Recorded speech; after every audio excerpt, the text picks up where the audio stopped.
if you are interested in truth, if you're interested in justice, if you're interested in the voices that were not allowed to speak in the times that they lived, if you want to be a part of uncovering the real history of America, pick up Howard Zinn.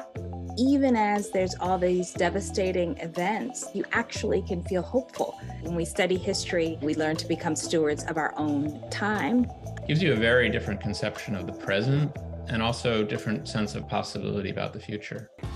Coming up on The Laura Flanders Show, the place where the people who say it can't be done take a back seat to the people who are doing it. Welcome.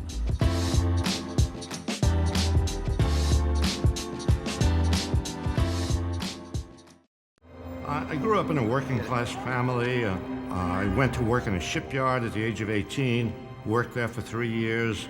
Then I enlisted in the Air Force, became a bombardier in World War II. And after the war, I went to college under the GI Bill of Rights. My first teaching job was at Spelman College in Atlanta, Georgia, a college for black women. And I became involved in the struggle in the South against racial segregation. I had been teaching for years, and my students kept asking me if I knew of a book that offered a different view, a radical view, a critical view of American history. I was looking for such a history myself and couldn't find it, so I thought, well, I'll write it. That was Howard Zinn, born in 1922, died in 2010. His 1980 book, A People's History of the United States, has sold millions of copies. Zinn told history from the bottom up, putting people first, and laid out a version of the story in which people's movements, as much or even more than kings and presidents, mattered. While A People's History itself came out over 40 years ago, it's still changing the way history is not only told and understood, but also quite possibly made. Today, we take a look at the work and influence of historian and activist Howard Zinn. Our guests have all been influenced and touched by his work. Anthony Arnove, who worked with Zinn throughout the latter part of his life and wrote the introduction to the new 35th anniversary edition, co-edited with Zinn Voices of A People's History of the United States, a sort of source book of speeches, articles, essays, poetry, and song lyrics by the people whose stories are told in the people's history. Jamaican poet, performer, writer, actress Stacey Ann Chen has had a chance to perform some of those speeches live on stage in performance and in The People Speak, a documentary based on the work and co-directed by Zinn with Anthony Arnove. The clip we just played came from that documentary. Imani Perry, professor of African American Studies at Princeton University, just won the National Book Award for Nonfiction for her own bottom-up history called South to America, a journey below the Mason-Dixon to understand the soul of a nation, about which we interviewed her earlier this year. All three of you, thank you so much for gathering for this centennial celebration of Howard Zinn's birth and a look at how his work continues to influence not just the field of history, but I think our lives. I'm going to start by asking each of you if there is somebody out there who has yet to pick up A People's History, even to skim through it, or might be unfamiliar with the name Howard Zinn, what would be your short, sharp, to the point pitch to them? Let's start with you, Imani Perry. Yes, thank you, Laura. I mean, I think the clearest way to say why people should read it is that it actually offers an opportunity to learn history that is not romanticized, that is not mythologized, but is actually a real history that considers both the experiences of those who are oppressed and marginalized, and also the struggles and triumphs of those people. I think when we study history, we are actually being, we learn to become stewards of our own time.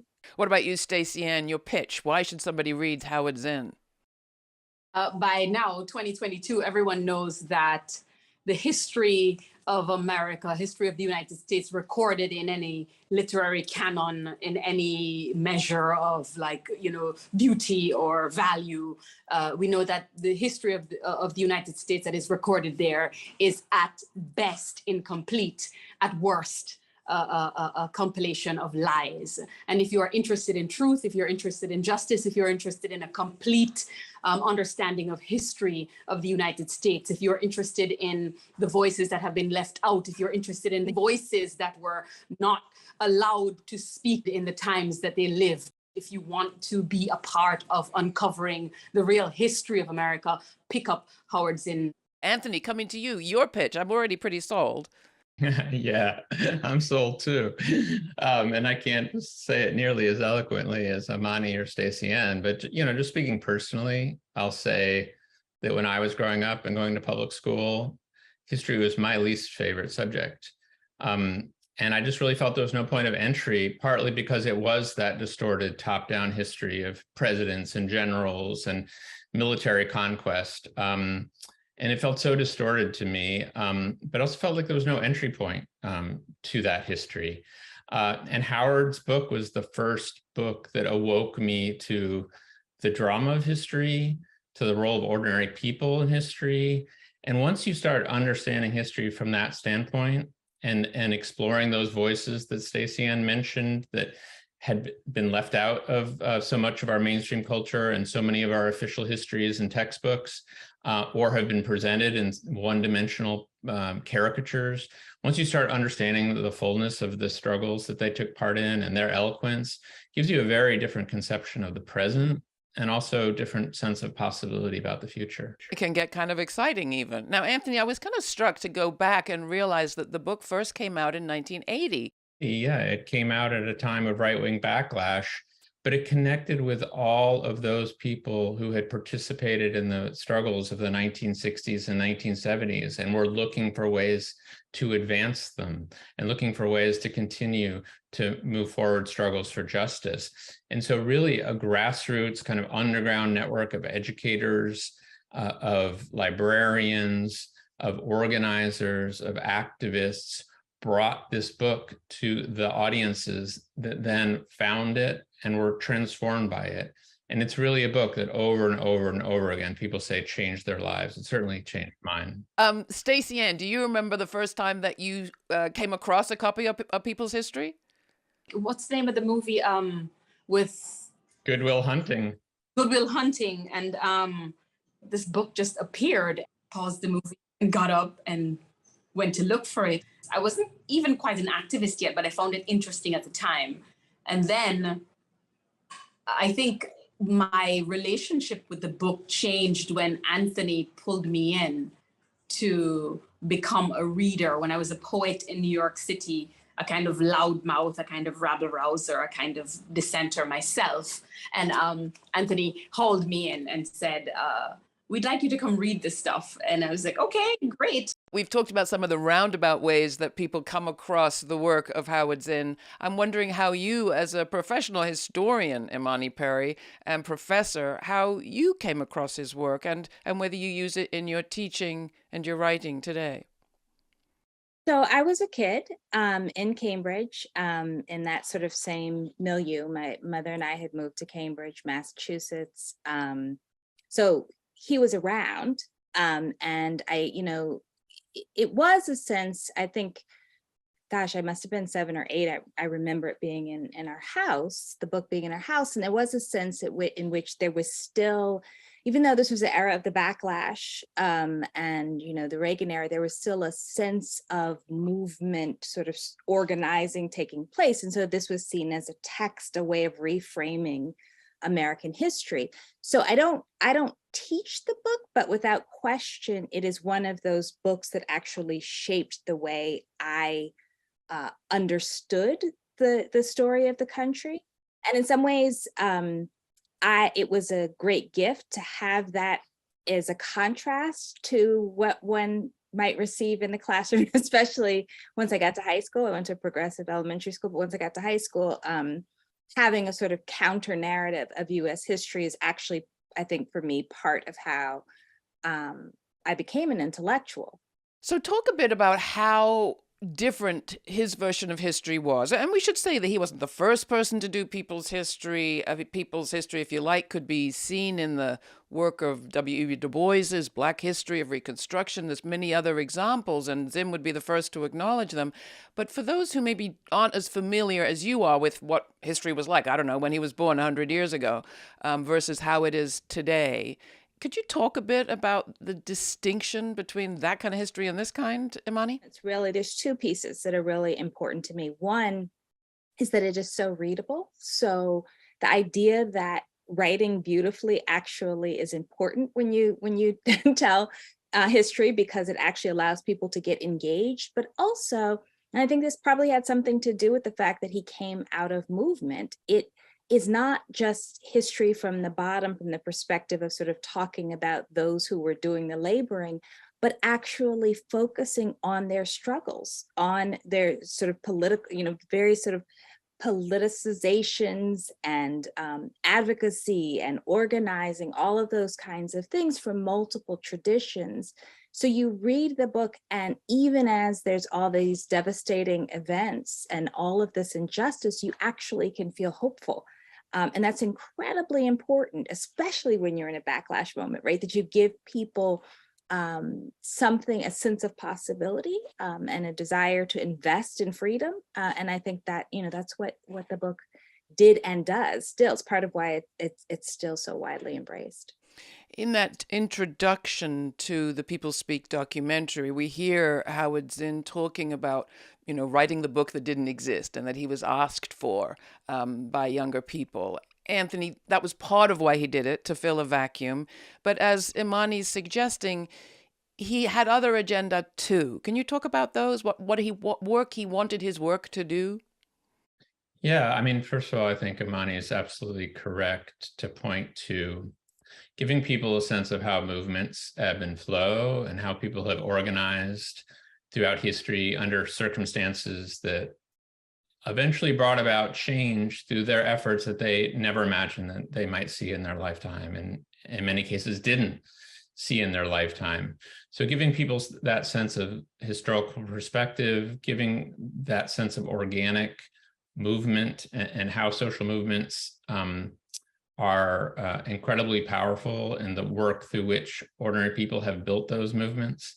But I also think he wanted to give people a sense of their own agency, their own voice, their own power, their own role in making change. And so he had seen that himself in his own participation in the Southern movement, in the struggle for civil rights, and the struggle against the Vietnam War, in his union organizing. And he had a real infectious way of conveying that a life lived in struggle was the most meaningful life one could live.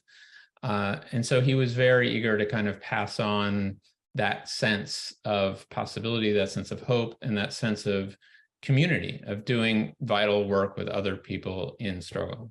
That's a little bit of what you were just talking about, Stacey Ann, that sense of being empowered by the stories that Zinn told and that you got to perform, some of those speeches. Can you put your finger on perhaps how any of this experience has changed you and your work? There's something that happens when you actually are embodying, personifying the speech, when you have to live the emotion of the speaker.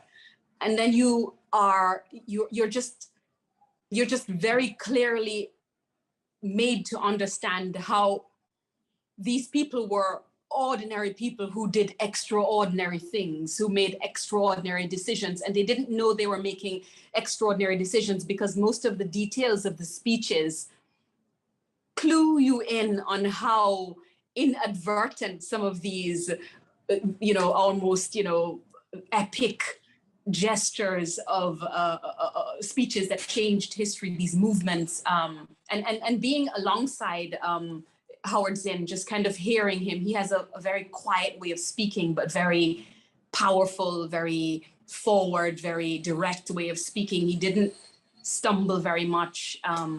It was extraordinary to just be able to live those speeches, to hear Angela Davis Angela Davis's words coming out of my mouth to hear, Marge Piercy's words coming out of my mouth to hear, it changes it for you because you have to live it, you have to embody it. 3 people are a delegation, a committee, a wedge. With 4, you can play bridge and start an organization. With 6, you can rent a whole house, eat pie for dinner with no seconds, and hold a fundraising party. A 12 can make a demonstration, 100 fill a hall, 1,000 have solidarity and your own newsletter, 10,000 power and your own paper, 100,000 your own media, 10 million your own country. It goes on, one at a time. It starts when you care to act. It starts when you do it again after they said no. It starts when you say we, and you know what you mean. And each day, you mean one more.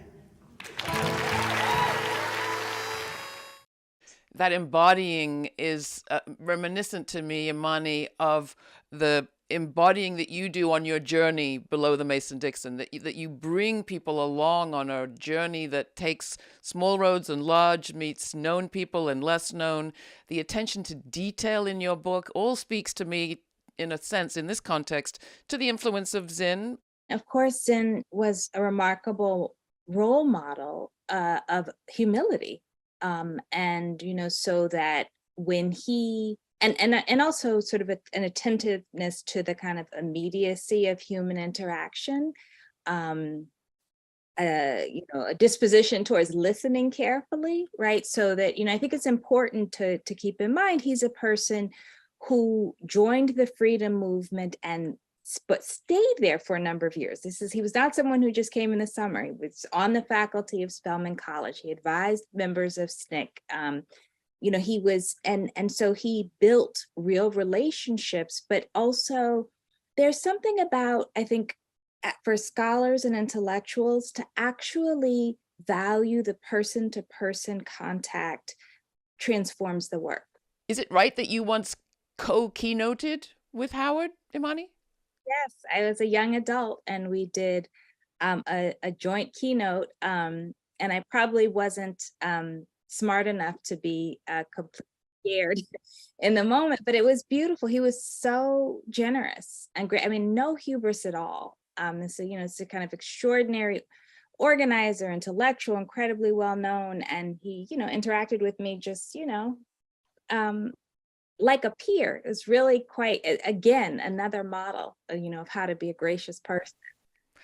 Now, while we're singing the praises of Zinn, he has certainly had his critics. And coming to you, Anthony, there have been critics from the right and of the left. Donald Trump famously called out Zinn, and there have been many critics, the same folks going after what they perceive as critical race theory, who have added Zinn to their list of problems in education. Zinn's also been criticized sometimes from the left for telling stories perhaps in too simple a way, or not seeing the way that failures or defeats sometimes later play into victories.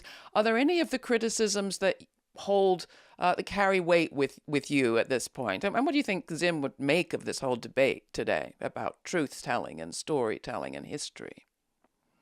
Well, first of all, I think I could say with a great deal of confidence that Howard would be proud to be associated with some of the people whose books are currently being attacked, whose ideas are being attacked, whose books are being banned increasingly.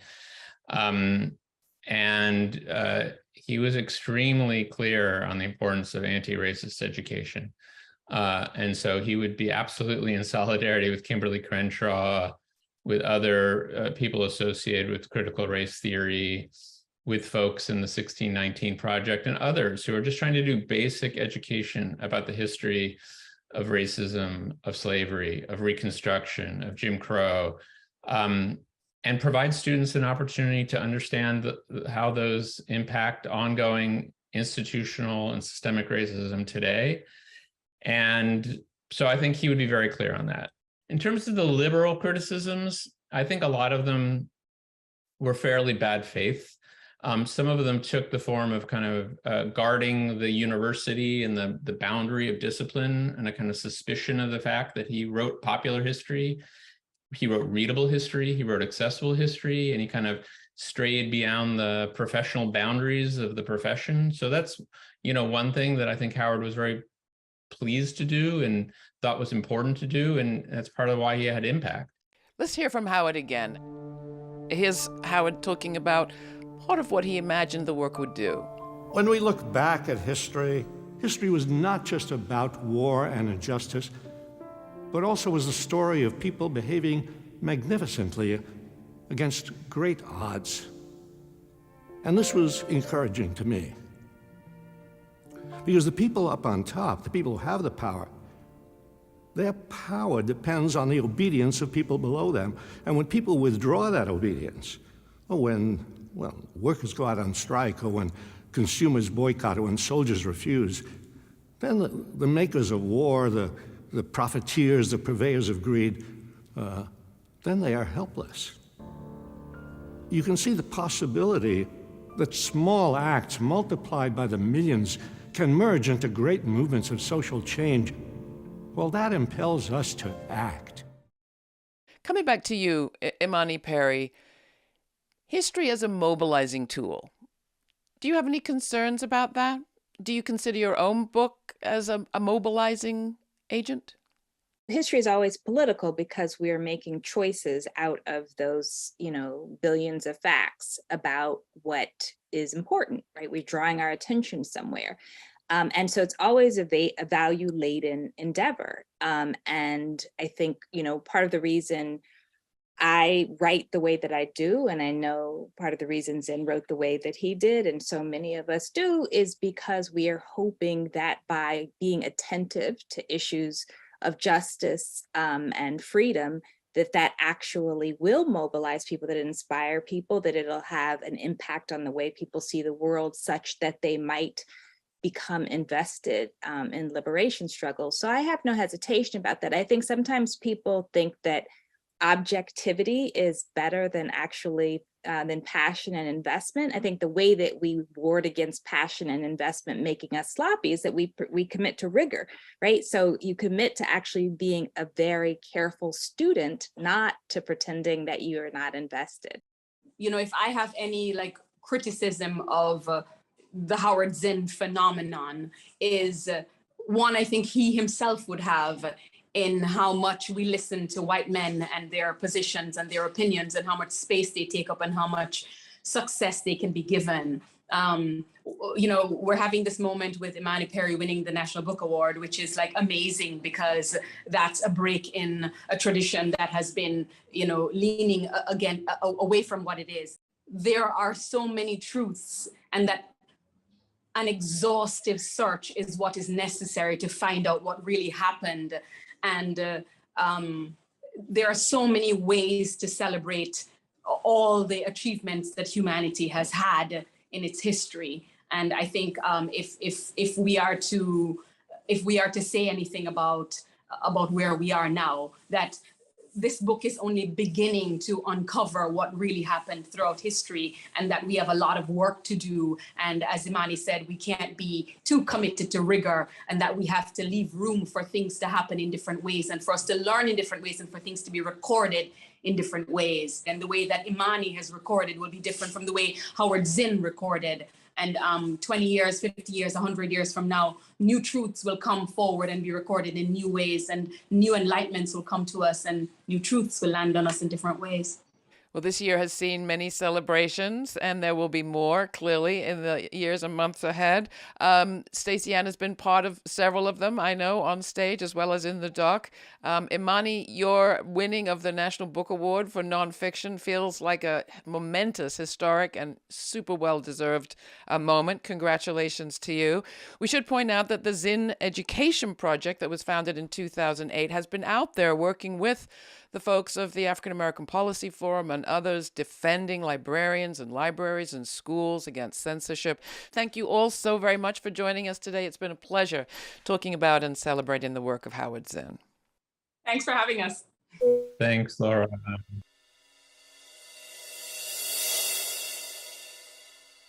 Traditional history books would have you believe that there are brave and courageous people and everybody else. But I don't think that courage really works that way. Even for the bravest, I think it can come and go. One thing about courage, though, is it can be spread and shared and even borrowed. As Stacey Ann Chen says, reading aloud some of the great speeches from American history can serve to stiffen your spine. So it's good news, I think, that Seven Stories Press is coming out soon with a volume of collected speeches from the 21st century people's movements. It's going to be called the 21st Century Voices of a People's History. And you can find out more about how that volume came to be in the full unedited version of today's conversation. Those unedited conversations go free to all the subscribers to our podcast. Subscribers get free audio extras like that all the time. You can also hear this week about how our guests answered our typical closing question. What will be the story the future tells of now? So check it out if you're inclined. All the information's at our website. In the meantime, stay kind, stay curious. I'm Laura, and thanks for your courage. For more on this episode and other forward-thinking content, subscribe to our free newsletter for updates, my commentaries, and our full uncut conversations. We also have a podcast. It's all at lauraflanders.org.